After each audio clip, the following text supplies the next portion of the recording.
ఓం శ్రీ గురుభ్యో నమ. ఆత్మజ్ఞాన జిజ్ఞాసులందరికీ నమస్కారము. కార్తీక పురాణము 14వ అధ్యాయము పారాయణ చేస్తూ ఉన్నాము. ఓం శ్రీ గణేశాయ నమ. ఆబోతును అచ్చుబోసి వదులుట. పురుషోత్సర్గము. వశిష్ఠుల వారు జనకుని దగ్గరగా కూర్చుండబెట్టుకొని కార్తీక మాస మహాత్మ్యమును గురించి తనకు తెలిసిన సర్వ విషయములు చెప్పవలెనను కుతూహలంతో ఇట్లు చెప్పదొడంగిరి. ఓ రాజా, కార్తీక పౌర్ణమి రోజున పితృప్రీతిగా వృషోత్సర్జనము చేయుట, శివలింగ సాలగ్రామములను దానం చేయుట, ఉసిరికాయలు దక్షిణతో దానం చేయుట మొదలగు పుణ్యకార్యముల వలన వెనుకటి జన్మమందు చేసిన సమస్త పాపములను నశింపజేసుకొందురు. వారికి 1,000,000 యాగముల చేసిన ఫలము దక్కును. ప్రతి మనుజుని పితృదేవతలను తమ వంశమందెవ్వరు ఆబోతునకు అచ్చువేసి వదులునో అని ఎదురు చూచుచుందురు.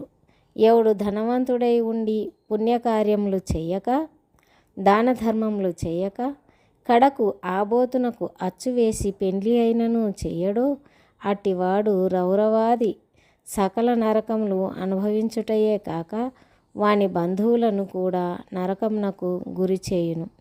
కావున ప్రతి సంవత్సరము కార్తీక మాసమున తన శక్తి కొలది దానం చేసి నిష్ఠతో వ్రతమాచరించి సాయం సమయమున శివకేశవులకు ఆలయం నందు దీపారాధన చేసి ఆ రాత్రి అంతయు జాగారం ఉండి మరునాడు తమ శక్తి కొలది బ్రాహ్మణులకు సన్యాసులకు భోజనమిడిన వారు ఇహపరములందు సర్వసుఖములను అనుభవింతురు. కార్తీక మాసంలో విసర్జించవలసినవి. ఈ మాసమందు పరాన్న భక్షణ చెయ్యరాదు. ఇతరుల ఎంగిలి ముట్టరాదు, తినకూడదు. శ్రాద్ధ భోజనం చేయకూడదు. నీరుల్లిపాయ తినరాదు. తిలాదానము పట్టరాదు. శివార్చన సంధ్యావందనము చేయని వారు వండిన వంటలు తినరాదు. పౌర్ణమి, అమావాస్య, సోమవారం నాడు సూర్యచంద్ర గ్రహణపు రోజులయందు భోజనం చేయరాదు. కార్తీక మాసంన 1 రోజులు కూడా రాత్రులు భుజించరాదు. విధవ వండినది తినరాదు. ఏకాదశి, ద్వాదశి వ్రతములు చేయువారులు ఆ 2 రాత్రులు తప్పనిసరిగా జాగారం ఉండవలెను. ఒక్కపూట మాత్రమే భోజనం చేయవలెను. కార్తీక మాసంలో తైలము రాసుకొని స్నానం చేయకూడదు. పురాణములను విస్మరించరాదు.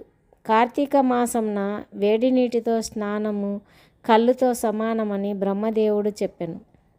కావున వేడి నీటితో స్నానం కూడదు.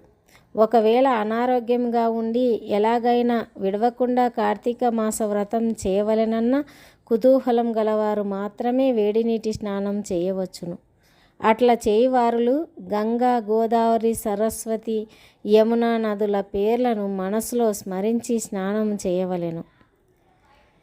ఏ నది తనకు దగ్గరలో ఉంటే ఆ నదిలో ప్రాతకాలంన స్నానం చేయవలెను. అటులా చేయని ఎడల మహాపాపి అయి జన్మజన్మములు నరకకూపమున బడి కృషింతురు. ఒకవేళ నదులు అందుబాటులో లేనప్పుడు నూతి దగ్గర కానీ చెరువునందు కానీ స్నానం చేయవచ్చును. అప్పుడు ఈ క్రింది శ్లోకంను చదివి మరీ స్నానం ఆచరించవలెను. గంగే యమునే చైవ గోదావరి సరస్వతి నర్మదా సింధు కావేరి జలేస్మిన్ సన్నిధింకురు అని పై తెలిపిన శ్లోకం పఠించుచు స్నానం చేయవలెను. కార్తీక మాస వ్రతం చేయువారు పగలు పురాణ పఠన శ్రవణం, హరికథ కాలక్షేపములతో కాలము గడపవలెను. సాయంకాలంన సంధ్యావందనాదికాది కృత్యములు ముగించి పూజా మందిరమునున్న శివుని కల్పోక్తముగా ఈ క్రింది విధముగా పూజించవలెను. కార్తీక మాస శివ పూజా కల్పము. ఓం శివాయ నమః. ధ్యానం సమర్పయామి. ఓం పరమేశ్వరాయ నమః. ఆవాహనం సమర్పయామి. ఓం కైలాసవాసాయ నమః. నవరత్న సింహాసనం సమర్పయామి. ఓం గౌరీనాథాయ నమః. పాద్యం సమర్పయామి. ఓం లోకేశ్వరాయ నమః. ఆర్ఘ్యం సమర్పయామి. ఓం వృషభవాహనాయ నమః. స్నానం సమర్పయామి. ఓం దిగంబరాయ నమః.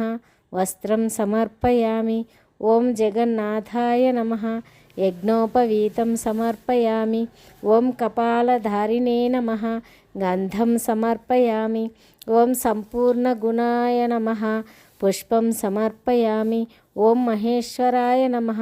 అక్షతాన్ సమర్పయామి. ఓం పార్వతీనాథాయ నమః.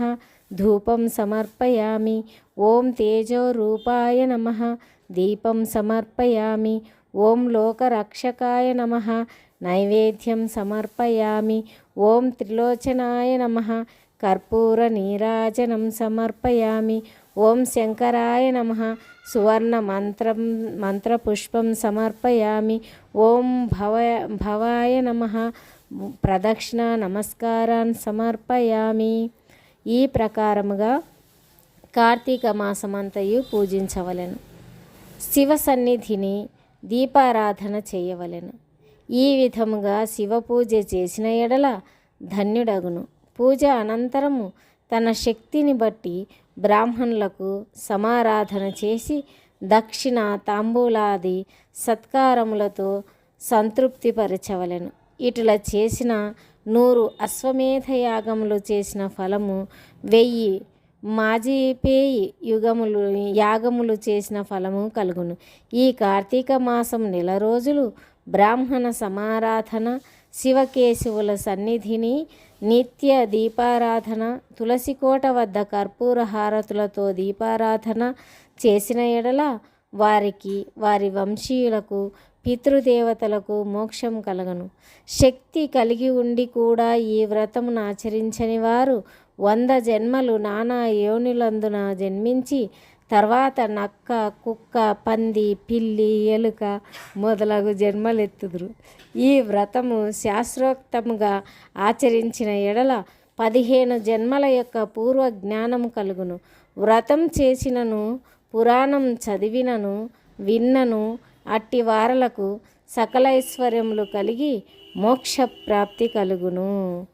14వ రోజు పారాయణము సమాప్తము. 14వ రోజు పారాయణం పూర్తి చేసుకొని ఉన్నాము కదా. మరలా 15వ పారాయణంతో కలుసుకుందాం. అంతవరకు సెలవు. నమస్కారం.